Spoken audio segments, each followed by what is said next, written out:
Hallelujah to Lord sa atin. Amen. Father in heaven, we continue to honor you in our midst today. Lord, evident tayo ang iyong presence. Nothing more, nothing less that we can ask, Lord, is your presence. Regardless of our experience in the past, Lord, what matters today is your presence. Continue din mo, Lord, embrace ang iyong presence, Lord. Kaya tanan nga among ihimo karon pagsimba sa mga awit, pagpaminaw sa powerful testimony, tanan ka na, Lord, doon na kay message nga ginapaabot sa amo. Kaya, Lord, gusto na mo i-correct ang among mga kasing-kasing all the more, so that whatever you have in store for us, we will not miss them. Kundi, Lord, among ma-receive ang among portion. Be lifted up, Holy Spirit, you are our teacher. Pasabta kami sa kanunay sa iyong mga mensahe, sa mga pulong nimo. Kaya ang iyong pulong, Lord, this is the food of our spirit, of our soul. Even our body, we need your word. Thank you, Lord. All the glory and the honor belongs to you. Thank you for your people who have come. Lord, salamat sa iyong pagmahal ka namang tanan. Kaming tanan nilihan ni Lord, walay kusang na mamiss na mo, Lord, ang mong iandam. Regardless, first-timer kami nga nabot. Sige na may balik-balik, Lord, at ang imong presensya, di na mo gusto na may imong familiar. Gusto mo aminaw sa imo sa kanunay with your still small voice. Thank you, Lord, that I'm accomplished today for your glory and honor alone. This is our prayer and declaration in Jesus' name. Everybody say amen. Amen. Amen. Please take your seats. Hallelujah. I-greet mong katapat again. Ignacia, I am blessed that you are here. Welcome. Now, wow, we are full house. No? Almost, no? Kanang mga nagtindog sa likod, find your seats. Bawal lang nagtindog kay tulog ka oras ng atong mensahe karon. Kasi kapuyan mo. So find your seats. Let's start. Praise God, yun. Answered prayer ang tanan because every day nag-engage ta sa prayer. Pwede ba ligingon mong katapat? Look to the person beside you and say, you are an answered prayer. You are an answered prayer. Yeah, you are an answered prayer. No? Because we pray tayo every day. 24 hours prayer, network prayers, small group prayers, cell group prayers.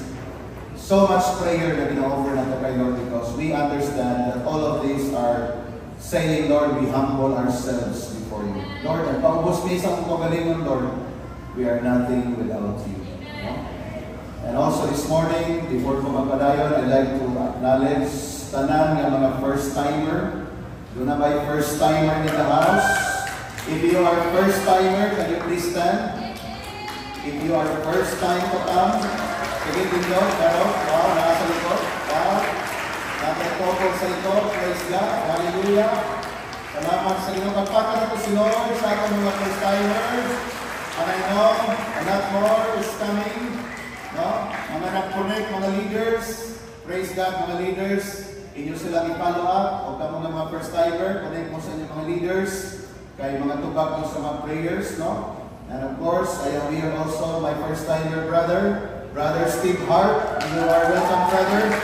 Praise God, from United States of America, Michigan. Correct?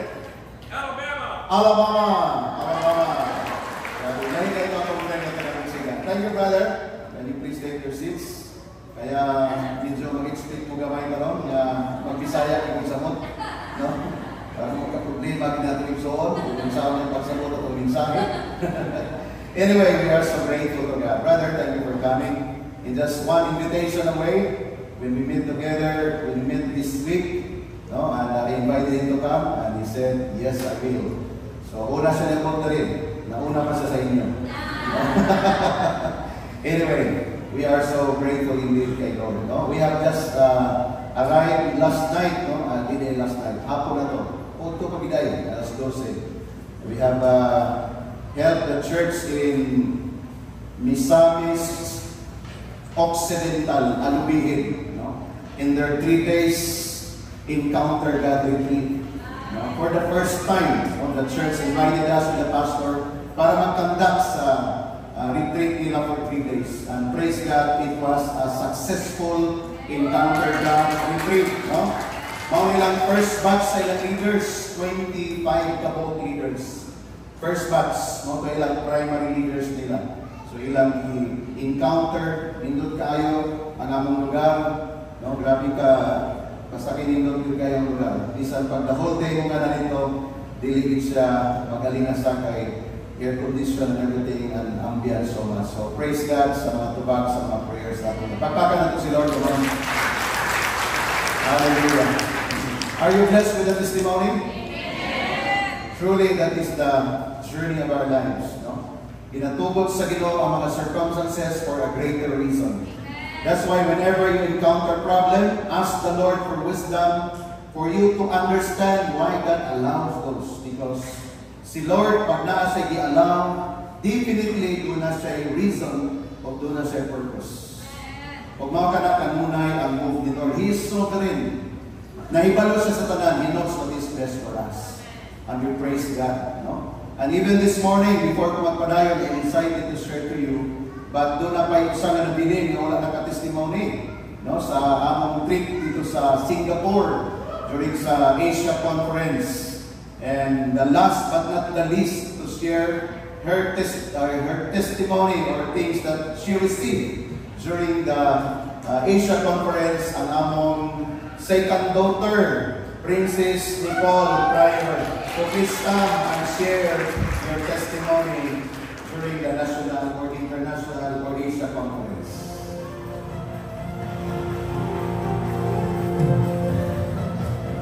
Okay, good morning, church. Good morning. Okay, so first of all, I just want to thank the Lord for this amazing opportunity. And I'm really grateful that God allowed me to experience the G12 conference again. Grabe no, every year, different yung mga blessings, different yung mga revelations ang akong matunan. And every year, blessing din tayo ang akong pag-join. I also want to thank our leaders and pastors for always guiding and supporting us. So, when I was at the conference, God spoke to me about something very simple but also very personal. What it really means to have a seat at Christ's table from Pastor Daniel Kong's preaching. The first thing he reminded me is this: a seat at his table matters more than what chair you are on. I'll be honest, I used to struggle a lot with comparison. Sometimes I look at others and think, wow, kanais nila mag-public speaking or they're doing so much more for the Lord than I am.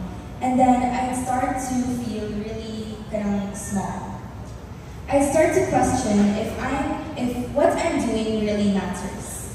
But at the conference, the Lord gently reminded me, it's not about the chair, it's about the table. The most important thing is that Jesus invited me. He wanted me to sit with Him, and that's already the biggest honor. My worth is not measured by how big or small my role looks. It's measured by the fact that I belong to Him, that I am loved, and that I have a place in His presence. The second thing He showed me is this: a seat at His table means you've got a job to do. Being seated there is not just for me to receive blessings or feel good. It's also about responsibility. And for me, that really hit hard. Because I realized sometimes I just want to receive, but God is also calling me to give, to serve, and to be faithful even in the small things. Whether it's helping, supporting my leaders, or just encouraging someone. All of that has values a kingdom of God. And one thing the Lord also corrected me with is this: comparison kills the church. When I compare my chair to someone else's, I take my eyes off of Jesus. Instead of serving, I start doubting. And instead of building, I start competing. But God reminded me, we are not here to compete with each other. We are here to complete each other. Every chair at the table has a purpose. and every person in that body has a part. So if there's one thing I want to leave with all of you, it's this. Don't look at the chair you're on. Be grateful that Jesus invited you to his table. And once you're there, be faithful with the assignment he has given you. Because in the end, it's not about recognition. It's about obedience. It's about hearing him say, "Well done, my good and faithful servant." So that's what God taught me at the conference, and I just want to give back all the glory to him. Amen. Thank you, my dear. Praise God, no? Sa mga utang na dinadevelop ni Lord in the family. And together, we are so grateful to God. Kaya grabe ang iyang pag-develop, grabe ang mga opportunities na ihatag. And personally, no, as a father, for some time, hindi mo imagine na gidala na sila ni Lord sa sama-aning na level na nilang understanding.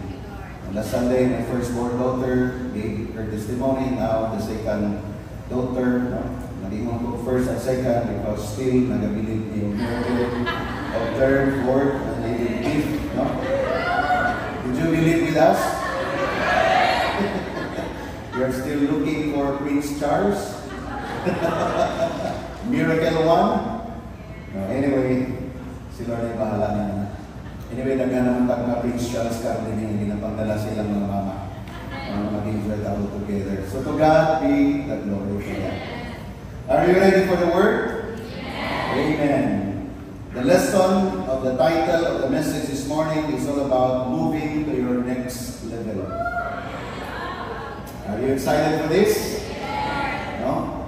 Dili ka magstay where you are now. God's plan for you is muadto ka sa imong next level.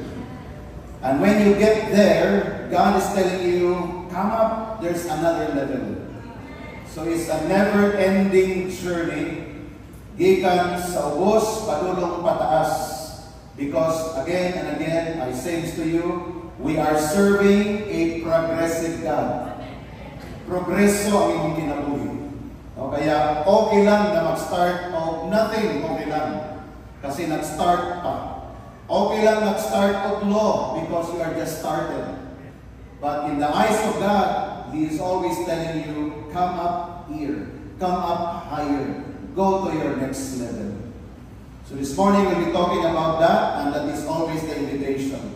So let us reflect sa mga Old Testament characters, especially in the life of Moses. Si Moses, nagkaroon siya direction sa iyang life. Yes, God is calling him. Ingnan siya the Lord, Moses, go to your next level. But Moses said this, iyan ang isulti, kinapuno.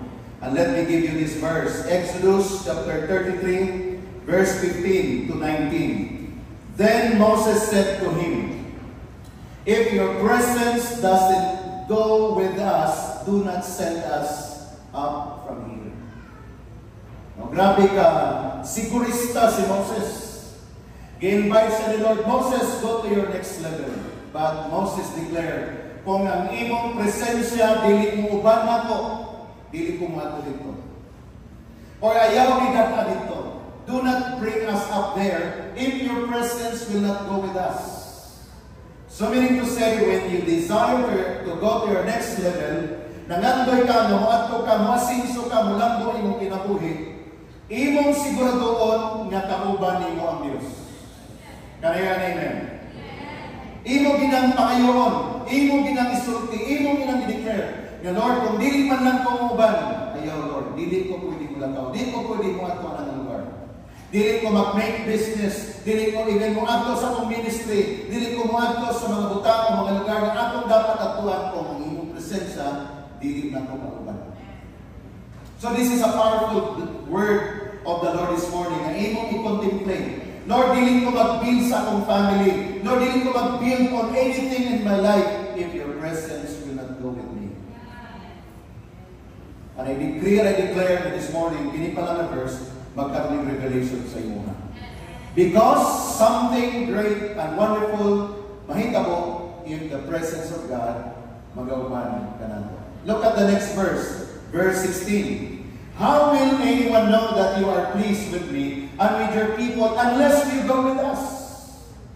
And what else will distinguish me and your people from all other people on the face of the earth? Grabe, no? Kung naibisaya ka version ini, klaro ang ni Moses, unsa ang kalainan nga makita sa mga tao kanako kung dili ka muyong nga mo. Sa ato pa, kung dili mo kauban ang Ginoo, wala kay kalainan sa uban. You have no difference with others. That's why si Moses, he makes sure that as he lead the people, the prayer of Moses, God the Father, be with us. Because when your presence is with us, there will be distinction dunay kalainan. O mauna atong prayer dito sa mga sa atin. Sa pagsugod, wala ko kalainan. Pero as you go along, as you move to your next level, and the Lord is with you, people will begin to recognize. This person is different. The way he talk, sa iyang pagsulti, the way siya magplano, the way siya mag-apply ang iyang kinabuhi. And people recognize it's because God is with these people. He's with him. The next verse, verse 17. And the Lord said to Moses, I will do the very thing you have asked, because I am pleased with you, and I know you by name. Then Moses said, now show me your glory. Prayer natin ay mga kaibigan. No? Sa atong kinabuhi dapat masayra nato nga si Lord ay doon na siya giandam na nindot kayo. Dili na ko pa-describe actually. I cannot describe those things. But the moment atong i-recognize o mauni ang sinundan. Kaya mga kaibigan, mauni ang life na gusto ni Lord ma-establish sa ato. Sa imong journey, kauban dapat ang Ginoo. Dili lang kami nga ang Ginoo man ang kanimo, pero sa imong mga lakwan mo dili kauban ang Lord. No. Always recognize. And then sa dihang nahitabo ka na siya, can you imagine? No? And the Lord said to Moses, I will do the very thing you have asked. Hallelujah. Is that good news? Yeah. Akong buhaton ang imong gipangayo. Ang mga butang na imong gipangayo, akong buhaton nimo. Can you imagine? Nothing is impossible with God. Amen? Pero saan nakakonect nga ng ingunan ni Lord? Ingon si Lord, because I am pleased with you and I know you by name. Paano siya nag-connect? Dito lang nag-start sa ni Moses, I will not go there if your presence will not go with me. And that is relationship. That is recognition. That is acknowledgement. Always honor the presence of God. Kaya bisa kung sa pang-issue sa imong life, kung ang presence ni Lord na uban mo, hinay-hinay na mapalis. Dili siya ma-perfect dayon, pero padulong ka sa perfection. Why? The presence of God will make the difference. O kini ang gusto nato na-establish sa ato ng kinabuhi according sa word ni Lord. Look at the last verse so far. Verse 19. Ingon ang verse 19. And the Lord said, I will cause all my goodness to pass in front of you. Can you imagine? Akong buhaton, akong himuon, ang tanang maayong mga butang, imong makitaan, imong masinati, it will pass in front of you. And you know what? As I meditate on these verses, Lord, this is what we really do. Dili ni Lord magpuyo sa mediocre na life. Kanang tamang-tama lang, dili ka diyan, dili ka mga person. Gusto ni Lord mo at ba sa another level of understanding sa iyong word. So that imong i-position imong kaugalingon, na kung wala pa ka ni anak karon, you will position yourself and then excited ka for your next level because you are bringing the name of the Lord with you and applying what He has said. Kung sa iyong isulti, imong pinahimo. And verse 30, and I will proclaim my name, the Lord, in your presence. I will have mercy on whom I have not mercy, and I will have compassion on whom I have compassion. So diyan nagbasa ko nini, kung na-line tayo na niya sa unang-una sa Bisaya. Yung pinay mong katapag, si Lord ang magbuot. Siya ang musunod, dili ikaw. Ayaw i-question ang wisdom ni Lord, siya ang magbuo. He will make what is best for you. We can plan for what is best, but the best of God, mauna dapat ang imong i-embrace at kinabuhi. Meaning to say, have time to wait upon the Lord. Ayaw pagdalik-dalik. Wait upon the Lord. Kaya kung nakakakaroon sa preparation, time of preparation, have patience in your heart. Sige lang, process pa na siya. Lord, ako ba, nisutoy na, ako nagpabilin pa. Pero imong dimension, imong heart, good, nakakonect kay Lord. And then may mong excited one day, may ka, Lord, one day, my portion, ako ma-receive. Why? Na-develop ka correct na heart set, correct na mindset. O panahon na mahitabo ka na, power kayo ang bugawahan ni Lord sa inyong ginagawa. Now, this is our learning from the life of Moses, the servant of God. So we can draw lesson out of it.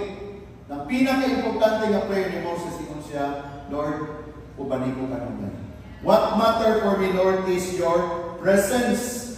Is your presence, Lord, kung niya akong ikinahanglan. And you know what? In their journey, grabe ang promise ni Lord. Ang presence ni Lord, evident sa ilang mga kinabuhi. Let me proceed to my next verse. Exodus chapter 13. Beginning on verse 21 to verse 22. By day, the Lord went ahead of them in a pillar of cloud. That's the presence of God. Pillar of cloud. To guide them on their way, and by night a pillar of fire to give them light so that they could travel by day and they could travel by night. The presence of God. No? Dili literal ang presensya sa Ginoo na makita ang dagway sa Ginoo, dili, but the representative. And this time, samtang nag-journey sila, dili sayon ang ilang journey. Nga naman, wilderness ang ilang diatiyan. Ingay kong katapa, dili sayon ang journey. Pero mahimong sayon, kay na ang presensya ni Lord. Say amen. Kaya bisan pag nasa sa wilderness, walay kahoy, walay landong, init kaayo, tinignan ni Lord, I will be with you. During the day, pillar of cloud will cover the earth. So that, ay inyong paglakaw, walay hit sa adlaw. Malandungan mo. Mo itong pinakadako na payong naghihimong ni Lord sa kinabuhi sa mga Israel. Kaya ang tibok na clan sa Israel na pandungan sa mga umbrella. Pillar of cloud by day. Is that a miracle? Miracle. Sa gabi, ay walay aniko. Brown out all the time. Kaya kurinti during that time. Pero they could still travel in the evening. Why? Because there is pillar of fire. Kung asa sila i-direct ni Lord, mga kadto ang mag-guide sa ila. Ano ka rin don't know? Take a look at the verse. By day, the Lord went ahead. Naguna si Lord. Meaning to say, ang ilang gesture, mo follow kung asa si Lord naguna. Dili kay si Lord ang naulahi sila'y mabuot-buot. And then pray, Lord, kubanin ba? Lord, dili. Tuwa na si Lord naguna, ang announcement ni Lord, come, follow me. O ka, nakalipot pag lesson akong na-learn, dili sila ang magbuot kung kung saan mag-move ang pillar sa cloud by day o pillar sa fire by night. Dili sila magbuot si Lord. Ang ilang buhaton, pag nag-move ang pillar of cloud by day, no choice sila. Muuuban. Wala sila yung choice. Actually, pag muhunong ang pillar of cloud, dili sila pwede mag-advance. Kaya nga naman, pag nag-advance sila, wala sila ilang doon. Same in the evening. Nakita niyo yung picture? So sabi pa, kung mag-decide ang usaka Israel o Israelites nga dili sa mukuyog sa pillar of cloud by day at pillar of fire by night, madisgrasya siya. Kung mao na ang hitabo sa akong kinabuhi, if you are not in the presence of God, your life will experience real trouble.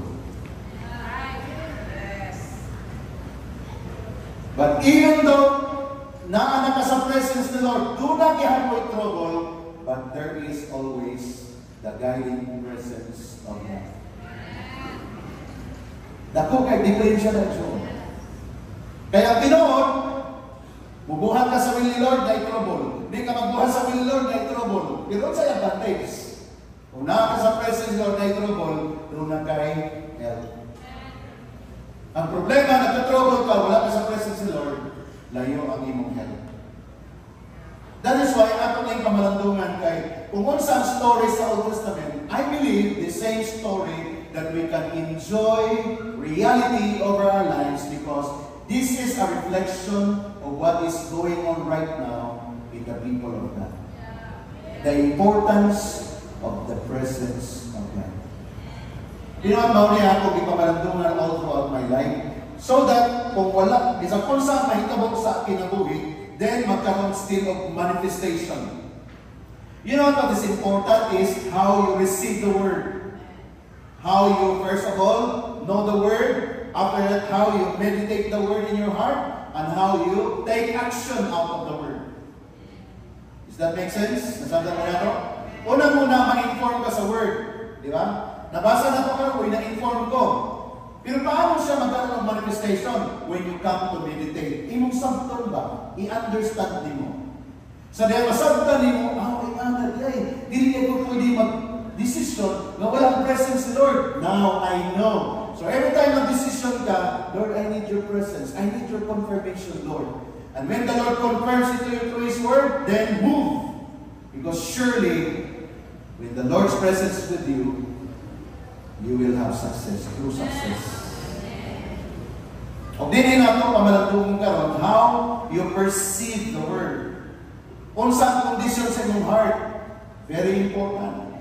Mag-resist ba ka sa word, or maghimo ka kaugalingon imong principle. Out, gawas sa pulong sa inyo. Let me give you this verse, another verse in the book of Matthew. Because there is a word planted, mauning condition sa heart, kung mag-proceed sa next, katong last part, yun siya. The seed falling among the thorns refer to someone who hears the word, but the worries of this life and the deceitfulness of wealth choke the word, making it unfruitful. No? Doon na yung word na naduwatan. Iyang receive ang word, pero sa initabo, ang tanang kabalaga, tanang mga butang na negative sa iya, iyang i-entertain. So, imbes ang word na pero mas nilabaw pa mangyog ang mga panginahanglan at problema. Ibali wala ang word. Dito siya nag-focus sa iyang realidad. So, sa ito po, i-choke ang word na himong itawag na unfruitful. Meaning sa unfruitful, walay result. Okay? Delikado, nagsinagawat ang word, walay result. Kaya naman ang pulong, gituok, gi-choke. Kung kinsay nagtuok sa mga panginahanglan, mga problema, mas gamhanan ang problema kaysa pulong. Grabe na. Mas tindot ang advice sa barkada kaysa advice sa akong leader. Grabe na. Nag-choke ang word. But the moment you open your heart and say, Lord, I need your word, then magkaroon siya manifestation. Pag-abot sa 23, Olivingon. But, say the word but. But the seed falling on good soil. Say the word good soil. Pwede ba makaprophesy kasi ng katapan, hindi mo siya, your heart is a good soil. So we make sure that the heart is a good soil. Nga naman mo sa may tabo. But the seed falling on the good soil refers to someone who hears the word, understand the word. Say the word understand. Muabot lang ang understanding when you spend time for meditation. And then, this is the one who produces a crop. Produce. Declare, no? Then yielding 160 or 30 times on what was sown. Maunin ang design ni Lord sa ato. Progressively hamon. Pwede 100, pero maglong ko 100, Lord, ayaw na kuha ng 30 times ng Lord. 100% Lord. Imo sila wala yung problema na. Just claim my word, meditate my word, do it accordingly. Then you will surely produce 100 times. Because we make our heart a good soil. Prayer na po yung tanan sa ato din karon. Samtang niyan ka kay musimba sa Ginoo, i-prepare niyo yung heart. Daghan siguro mga butang diha na balagid, babag. Pero kay i-prepare niyo yung heart, nag-decide ka. Ikan karon Lord, magsimba na ko sa imo. Ikan karon Lord, magtinuganay na ko sa imo. Ikan karon Lord, mamina na ko sa iyo sa among leader. Lord, sa Ginoo sa among pastor Lord, grasahin mo Lord God, ako ng tumanan. Then you are making your heart a good soil. I-prepare mo siya. Lord, andam na mo maminaw, correction, rebuke, andam na mo Lord. Then you are making your heart a good soil. And then if your heart is a good soil, the Bible said, yielding a crop 100. Ang resulta, ang bunga, sigurado. Pero ganit mong gagamisyo sa heart, murmuring, complaining, grabe nga mga principle na dili mo madawat kay mo ginakong gusto, then madelay. So inay mo katapat, no more delay. No more delay. Kay mo ni nga time na mag-focus ka sa pagalingon for the glory of the Lord. Are we learning this morning? So in Isaiah chapter 43, look at this verse in siya, see, I am doing a new thing. Hallelujah. Inyo ba na nakita, nagahimo sila mga kaputan? Definitely through His Word. Now it springs up. Do you not perceive it? I am making a way in the wilderness and streams in the wasteland. God is doing a new thing. Kabala mo kung kanusa? Every day. Kaya bisa kung sa pagkamaot ang imong kagahapon, pag-abot sa bagong adlaw, God is doing new thing every day. Do you not perceive it? You have to perceive it. Diba na mo ng istorya na natulog ko og Lunes, ni mata ko og Lunes. Diba mo ng istorya? Naglimong ko po na kami ito, pero naglimong ko meditation. Nga naman natulog ko og Lunes, pag mata ko og Lunes, tinapon. Ang buti pasabot niya na maungi hapon. Purdoy ko karon. Pag mata ko, purdoy di hapon. Lunes niya ko. Nagproblema mo karon, ugma, ma-break hapon. Okay. Walay Martes nga nito ko. Walay Miyerkules nga nito. Lunes di hapon. So hindi mo katapan at ko na ka sa Martes. Di Miyerkules, Huwebes, Viernes, Santo. Piling ka progress ka. Ang imong life, wala kang papiling sa kakahapon. Bagpo siya everyday. Why? Because God is telling us new thing. Say the word new thing. Si Lord ang nag-build na. Pero bisan pa kung sa ang new thing na mabot, kung wala kay new eyes of understanding, dilit di mo ma-appreciate. No? Kaya uso sa atong ito, direview na natin ng spirit, di ba? Kamusta Brad? Di ba? Kamusta Brad? Kamusta ito ba? Maurag yapon. Grabe. 5 years na nagkuyog ba? Maurag yapon. No. Pagpangamusta sa imo, I am better than yesterday. How are you? I'm better than yesterday. Hindi ka pwede the same. No, not the same. Because God is telling us, I am doing a new thing. And God is doing that for us to perceive at makita so that kitang tanan maka-experience siya ni ini. So how are we going to embrace the move of God? Because tayo move si Lord, how are we going to embrace those moving the Lord? Let me say this, number 1. Embracing the move of God, number 1, your best portion comes only when you are in the place where God brings you. Okay? This is a principle. As you embrace the move of God, your best portion comes only when you are in the place where God brings you. Meaning to say, ayaw pagbubuot. Mahimo na siya na the best portion nimo kung imong giadtuan ang lugar na nga dapat para nimo according sa design ni Lord. Kaya bisan pa ang wilderness sa Israel, still during those time is the best place nila. Nga naman, luaman ang presence ni Lord. Pero galing kung wala ka sa presence ni Lord, bisan kung sa ka the best, one day, ganang the best, mahimong na siyang worst. Why? Wala dito ang presence ni Lord, it will not sustain. Kung mauna yung ginang-offer sa world today, mga kalipay nga kadut lang, panandalian lang, it will not sustain. You're happy today, tomorrow you become empty because your happiness is the happiness that the world can just offer. Kaya si Lord, ingon siya, I will do the best. I will do my best to give it to my children. But I will wait until these children of ours, kining akong anak, mag-connect sila kung sa akong purpose sila magkinabuhi. So, imo lang ma-experience ang best portion kung ganang na lugar, o na yung lugar na ipadala ni Lord sa imo. In your career, mahimong the best na imo trabaho kung ganang na lugar, maunan siya ang tubag sa inyong ampo kayo. Pero kung ganang na trabaho, nagbuhan nimo under manipulation lang, sugod maglipay ka, one day mag-suffer ka. It will not sustain. Pero kung gikan kay Lord, excited ka. Dahil problema mo about, excited ka mag-solve. Lord, why?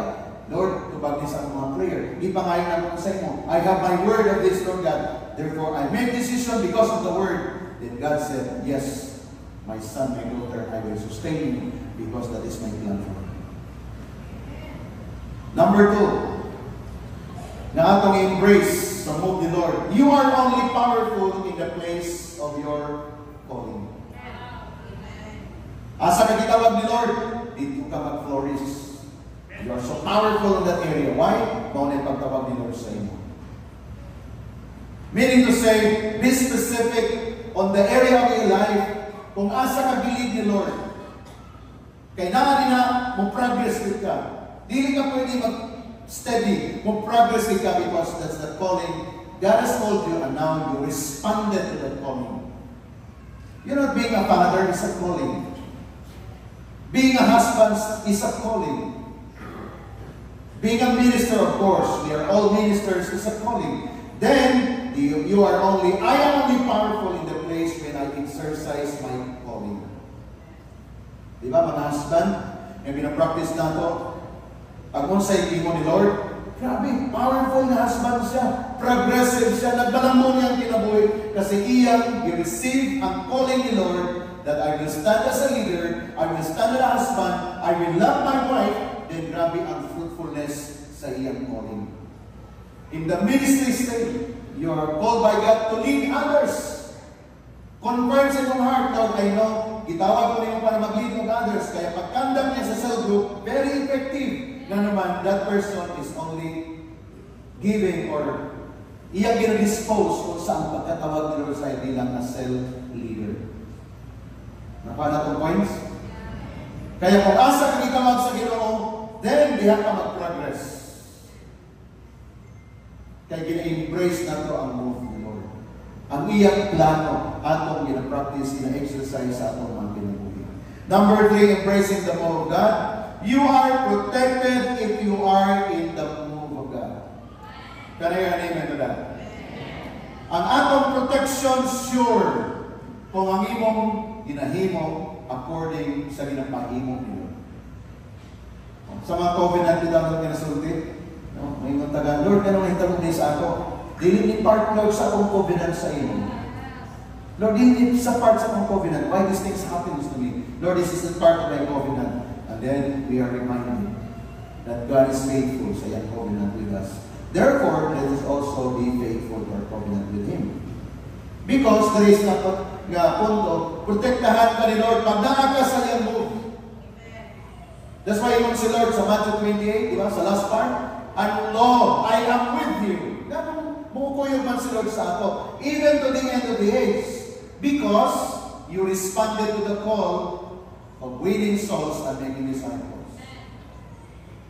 Go therefore and make disciples, baptizing them in the name of the Father and of the Son and of the Holy Spirit, and teaching them to obey everything I have commanded you. That is the law of God. And then you said, yes, Lord, I will follow that. I will win souls, Lord. I will make disciples. I will teach them, Lord. I will make a cell group and then develop these people to become your followers. And God said, I will be with you. You are protected if you are in the move of God. Kaya hindi ka mahadlok pag nag-cell group ka, pag nag-win souls ka, pag nag-conquest ka, nag-street evangelism ka, nag-stranger evangelism ka, dapat ang iyong heart excited ka, na naman, sure kaayo ka, nakauban mo si Lord. Iya man ang will, iya man ang sugo, hindi ka na ipasaktan. Regardless, i-deny ka sa person, still ang iyong heart pure. Regardless, kaligtan ka, inibati ka, naibalo ka sa iyong heart. Gano'n God is with you. Hinay mo katapan, ang Ginoo, maanaa ka ni mo. The Lord is with you as you move according sa plan niya. So these are the things, mga kaigsunan, nga atong gina-embrace sa atong ginagawa. So the question this morning is, how to be in the move of God? How? I believe a basic question, but we need to deal this morning. Doon ay story sa Bible actually, nakuha na ito reflection sa book of Joshua chapter 1, verse 1 and 2. Para mag-draw ko din yung my first point. How to be in the move of God. In this verse it says, after the death of Moses, my servant of the Lord said to Joshua, son of Nun, Moses' aide, Moses, my servant, is dead. Now then, you and all these people get ready to cross the Jordan River in the land I am about to give to them, to the Israelites. So my first point, according to this reflection, is this. We have to leave Moses behind, so that we can move in the move of God. Kung saan ito pasabutan ng leave Moses behind? Leaving the things that are not relevant in our time today. Ayaw na itong balik-balik lang. Imo nang i-leave behind. Praise God for those successes. 10 years ago, 5 years ago, 2 years ago, 1 year ago. Praise God for those. Move to your next success. So you have to leave Moses behind. Don't be religious only. Ritual routine. Dapat doon na kay next level ngayong pag-atuan. Again, recognize those successes in the past, but hindi mo dapat there is more ahead. So the best thing that we can do is to leave those successes. Praise God, we give back the glory and the honor. And Lord, now I am ready for another success.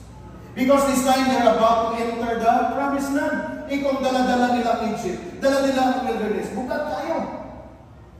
Di nila kaya, di sila pwede makasunod sa promised land. That's why even Moses, wala siya naka-enter sa promised land. But Joshua, his aide, wala nag-carry sa another mission na magsulod sila mag-enjoy sa promised land. So experience siya nato, na dili maayo, ato na ng pakagianan. Hindi mo katapad, biyain na. Hindi mo katapad, ulagin na. Ang tanang babag, ulagin. Ang tanan ng mga tabang, panggaan. Ano na siya? Ikaw, magbag ka sa pag-alagad na po sa ginawa. Break na ta. Ano man, mas mati mo si Lord. Ikaw trabaho ka, disturbo ka sa pag-serve kay Lord. Resign ako. Kung nagasayod ka sa imong kasintasing sa Ginoo, mas i-love mo sa ianda ni Lord Jesus. Kaya, I believe, hindi nga mabutang ang gabi ni Sir Santo all the way because we want to develop all the more the love of God. Kung aking business ka ron, dinidicate mo kay Lord, panggaan na, i-embrace na, kay instrumento na the more ka maging faithful kay Lord. many other things na binahatag ni Lord sa atin. Number 2, we need to be led by the Word of God. How to be in the Word of God? Let us be led by the Word of God. Almost every Sunday, mga mga point na ito na binabalik-balik. Word of God, Word of God, Word of God. Joshua 1:8, very important na reminder sa atin. Do not depart from this book of the law. Instead, meditate on it day and night. And be careful to do everything written on it. And you will have good success. You will become prosperous and successful. Powerful guys. That's why how to be in the Word of God. Gikinahanglan embrace nato. We need to be led. We need to be guided by the Word of God. Be motivated by the Word of God. Hallelujah. Ang tulong sa Ginoo ang kanunay nato na embrace sa atong kasintasan. In Jeremiah chapter 42 verse 10 and 11, if you stay in this land, I will build you up and not tear you down. I will plant you and not uproot you, for I have relented concerning the disaster I have inflicted on you. Verse 11, do not be afraid of the king of Babylon, whom you now fear. Do not be afraid of him, declares the Lord, for I am with you, and will save you, and will deliver you from his hands. Verse 12, I will show compassion, so that he will have compassion on you, and restore you to your land. Pagpaka na to si Lord, to sing the word of God this morning. Hallelujah. Morning ang time, grabe, naglibog sila sa silang buhaton. But the moment nag-ask sila word ni Lord, they are being led. Ingon si Lord, mga anak, wala na usap ang akong plano.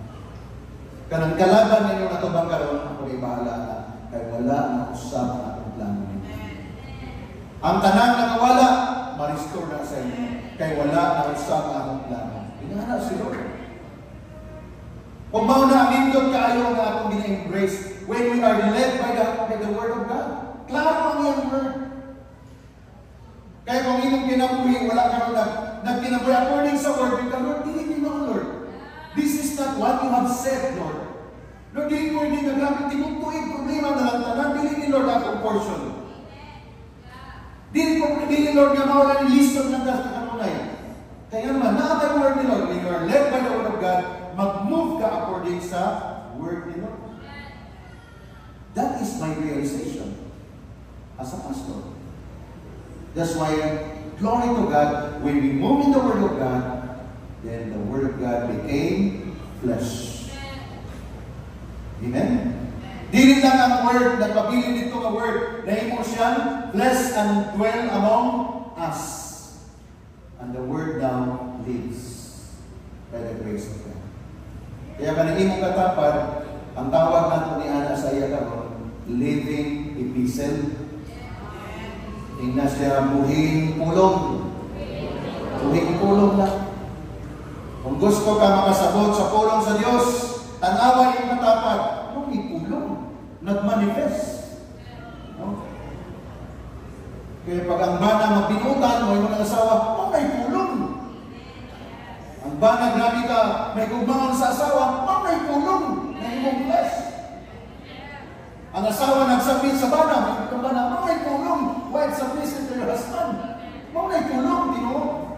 Lugarin nagkagubot, may pulong. Diba? Practical kayo siya. Kaya nagbigay ng kanilang mo, may libing ng kanilasinso, may pulong. I have come that you may have life and have it more abundantly. May pulong. Lugarin kung nangalagad, grabe, nagbagsak na yun, hindi na may pulong. Kaya ni Lord, iyang i-uplift ang iyang mga katawan. Dapat we are led by the Word of God. Kung diling mag-manifest ang Word sa ato, something na atong i-align. Ayuson. Nga nang wala man, bugay naman yung circular, wala lagi asinso, na dapat ayuson, na dapat i-correct, na dapat i-review, para mag-manifest ang Word sa ating Ginoo. Is that an amen? So kung di natin siya i-receive, matingala ka, walay pagbago. Kung dili na mga portion. That is not our portion. Always natin embrace ang kabaguhan ng pagsabihin. James chapter 1 verse 2 and 4. Consider it pure joy, my brothers and sisters, whenever you face trials. Tingnan mo katapat, pure joy. Huwag asa namin makita ang pure joy. Whenever you face various trials. Muy kuwalita ito ang pure joy. Na naman, it will speak sa reality of your heart. Verse 3, because you know that the testing of your faith produces perseverance. And then, let perseverance finish its work so that you may be mature and complete, not lacking anything. Tinay mo katapat, not lacking anything. Grabe, wala ibang kulang na. Pero dapat doon ay proseso. May kapagabihan. Na mga trials, sige, persevere. Padayon ay bulag sa Ginoo, ay backslide, ay palayo. The more ka nga doon sa iya lang. Kaya na din na ang iyan, declaration of the life of mga sinusunod. As we heard the testimony this morning, many of us knew, nahitabo sa ilang kinabuhi, pero one thing na ilang itulitan, sa kanunay dineclare ni Brother Eds, I have Christ. I have Christ. And now, because of that Christ, they're not beginning to recover. Because we have Christ. Pag naa si Kristo, yun sa imo, dunay wisdom. Ang mga sayot, naka-learn ka, di na ka pumagi. Di na ko kagiyan, di na ko pumagi, because I have Christ. And then surely, when we follow the way of the Lord, naa ka sa imo growth for restoration. Number 3, how to be in the move of God. Number 3, be a presence of God lover. How many of you here love the presence of God? Amen. Can I hear an amen? Amen. Very important presence ni Lord. Pag lover ka sa presence ni Lord, tapos na ang labanan. Like Moses, Lord, if your presence will not go with us, do not lead us there. Lord, kung di pa lang kunin mo banan, Lord, huwag hinungdan ng kinabuhi. So, kung sa'yo buhatang sa presence of the Lord, love the presence of God, worship Him, honor Him, acknowledge Him. That's why, ang imong prayer, dili siya prayer of ritual. Ang imong prayer, dili siya, hindi numero lang, akin lang ikong mampung orasan, no. Ang imong prayer is constant. Pray continually. Every now and then you pray. Every now and then you pray. Every now and then you praise the Lord. Dili sa church lang ang imong lugar na magdahil ka sa Ginoo. Sa imong balay, sa imong trabaho, nagbiyahe ka, you always acknowledge the presence of God because you are a presence lover. I tell you, if you will do this, isang ikaw lang mo siya, you are living alone, you are comforted because of the presence of God. There's a song na ginawit. I love to sing this song as well. Magbiyahe ko ka na. Your presence is heaven to me. Your presence is heaven to me. Truly, when you feel the presence of God, even though the travel ka alone, you are comforted. Na naman, the presence of God is enough. Tingnan mo katapat, the presence of God is enough. When the presence of God is with us, Joshua chapter 1 verse 5, it says, no one will be able to stand against you all the days of your life. As I was with Moses, I will be with you. I will never leave you nor forsake you. Say amen. Amen. This is what we need. This is the covenant of God sa iyang mga anak. Ang atong presensya mag-auban nimo. Kaya ang mga tinuod nga na-presensya ni Lord, dili nyo na makapil of any insecurities. Bisan pag single ka for life, calling ni Lord sa iyo, maging single ka for life, you will not feel insecurities.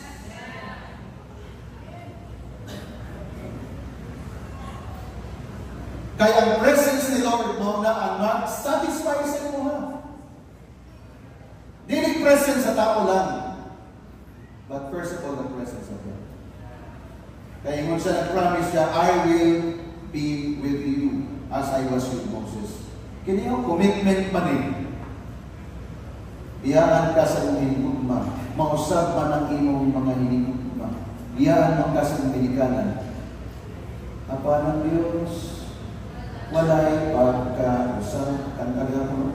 Maulang din mo. I will never. Commitment in the Lord.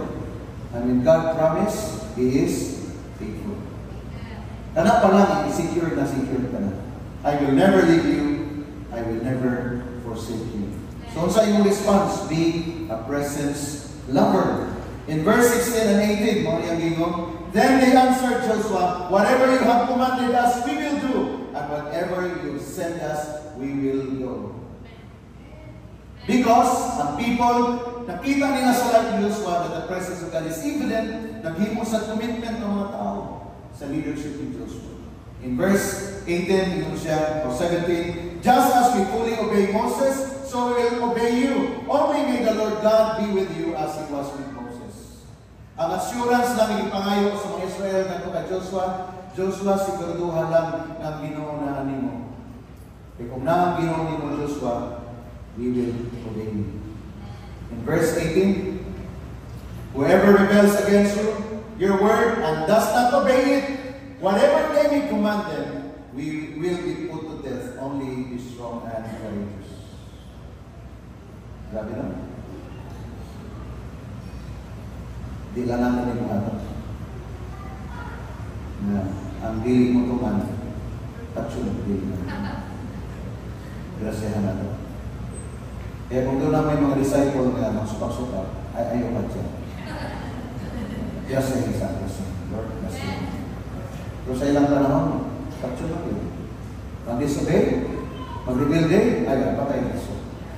Dili si Diyos ang matay ang iyang mga primary leaders. Itagaan sila katulong siya. Kaya nagsupak-supak sa itong pastor, tatsunod ka ba? Dili na natin kung anong nila. So, primary leaders, tipot lang mo. Wala kayo kanang na natin. Gracia. Inay mo tapat, thank you for your grace, Lord. Hallelujah. Number 4 and the last, how to be in the move of God, have a vision. Are you blessed that you have a vision? Amen. So, diyan natin may embrace ang move of the Lord. How to be in the vision, the move of God. Kung doon na kayo vision, ang atong vision is the vision of God. Ang atong mission is the mission of God. So we have this image, mas siguro nato, we are so sure that we are in the move of God because we do the vision. And what is our vision? Win souls and make disciples. When we do the vision, God said, I will be with you. I will bless you. I will hear your prayers. When you become fruitful, ingon si Lord, ask whatever you wish. Every one of us here, be prepared to the Lord for this vision. Okay, ikaw ka first time ka na nag-abot na rin, i-invite ka, hindi mo nang impress ka rin. Naman na yung vision ng church. Hindi mo na din siya na nagpapok lang yung din. Of course, nag-enjoy ka sa worship service. Doon na yung vision. Doon na yung pananaw. Doon na yung gihatag sa Lord sa ato na direksyon na ito. Kung saan siya? Mag-invite patagdaghan. Dili para magbalik ng reliyon. Kundi rin mag-build o relasyon. All ang vision. Win souls and make disciples is the vision. And let those who become impacted by the word be changed and be transformed. And mag-serve kay Lord for the rest of the lives. Mao na itong vision. Mao na itong direction. Kaya very important na makita natin sa itong journey. Pag doon na kay vision, imong makita kung saan imong gibuhat kung sa gipabuhat ni Lord. And be willing to pay the price. Very important. And the last but not the least, how to be in the move of God is never be afraid to go to war. This is the last point here. Never be afraid to go to war. Asa atong war? Nasa mga fallen world, fallen people. Dito ang atong war. Ayaw kahadlok, hindi mo katapat, don't be afraid. At tuta sa mga area na nagkinaunan sa gospel. Kaya si Lord, siya, I will be with you.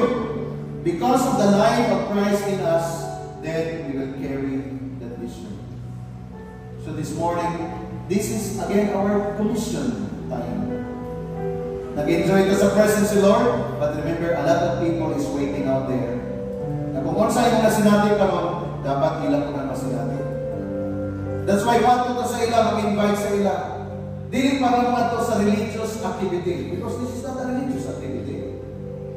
But it's something na mag-create sa mong heart na may ikang godly person. Shall we all stand? Anong tandaan? Can we have that 5-point here? How to be the move of God? Ano ito ni Master?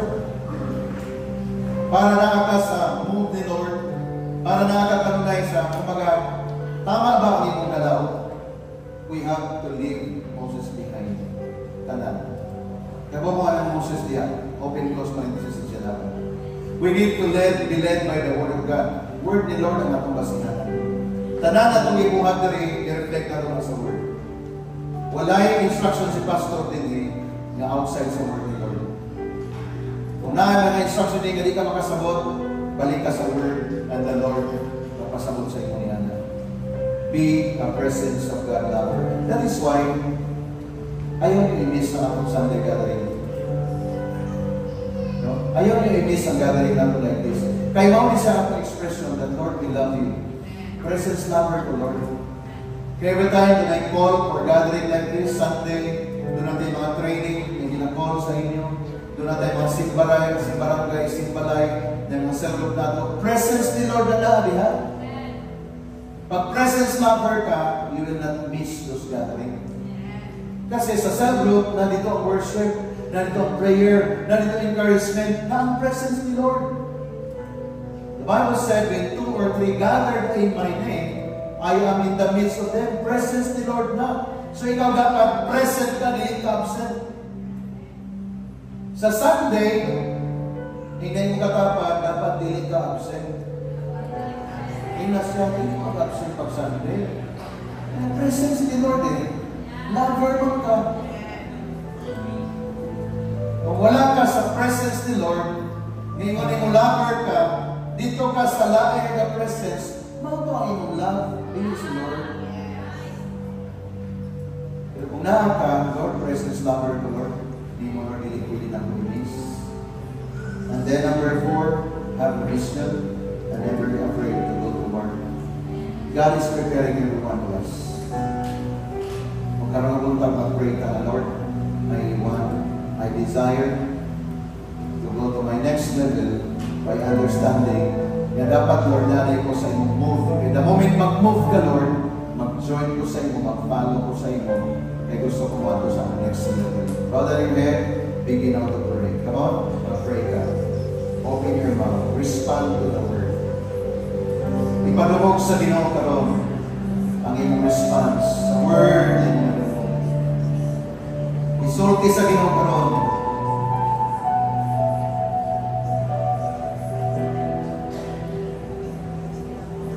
Isulti sa kay Lord kung saan imong gusto nga mahitabo. Kung saan imong response sa word niya. Isulti na sa iyo. Between you and the Lord. Between you and the Lord. And then siliyuhan ang Ginoo sa blood ni Jesus. Kung nag-struggle pa kayo, isulti kay Lord, nag-struggle pa Lord, sa akong time, Lord, sa Lord, hindi ko consistent. Isulti na kay Lord, be honest. Pero, gusto niyo mo na ma-resolve, Lord. Pero gusto ko, Lord, na maayos ko ang Lord.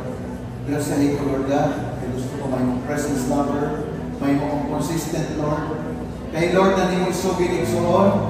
Kaya ang grasya nagagikan kay Lord. Pag imong ipangandoy, ihatag ni Lord.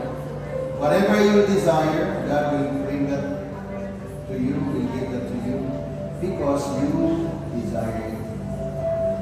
Thank you, Jesus. Thank you, Holy Spirit, for reminding us today. Thank you so much, Lord, for your sweet presence. Thank you, Lord. I know na may mga specific areas sa akong life nga nakikistorya ka sa among Ginoo. Na yung mga areas sa life na mo, Lord, nga this morning, Lord, clear ang imong voice. Lord, hindi na ako na gusto i-miss. Ako nang i-receive din ng blessing. I know, Lord, na yung mga area nga i-correct ko dito this morning, Lord, ako nang i-receive. Because love ko din mo, Lord, gusto din mo maayos sa akong life. I will not resist your rebuke, O Lord, and correction, but rather I will embrace them. Because I know, Lord, this is your will upon my life. I know na nag-pray ka, and I also pray this morning na silihan ni Lord ang iyong commitment by the blood of Jesus. So that bonding imong embrace all throughout this week, all throughout your life, that on the Lord sa next level. Go to your next level. Move forward. There's so much more ahead.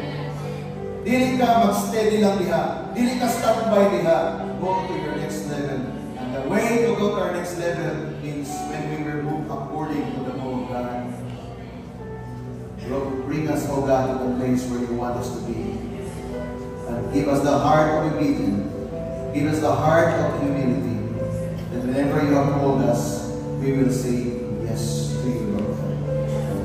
I commit to you, everyone, as I commit to you in this message.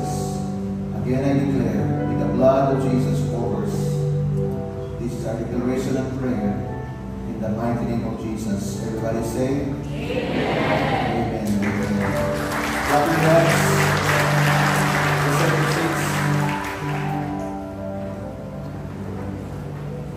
That concludes today's streaming. We hope the message of God's love inspires you. Please click the share button if you enjoyed viewing this video. Let us all enjoy hearing God's word online together. Like and subscribe to our Facebook page and YouTube channel. Be sure to be a part of a small group this week. Join us in our Saturday morning prayer through Google Meet, live class, and SOL students. Don't forget our training and equipping every Friday. We want you to know that you can reach out to us at any time because we love hearing from you. God bless and have a wonderful day.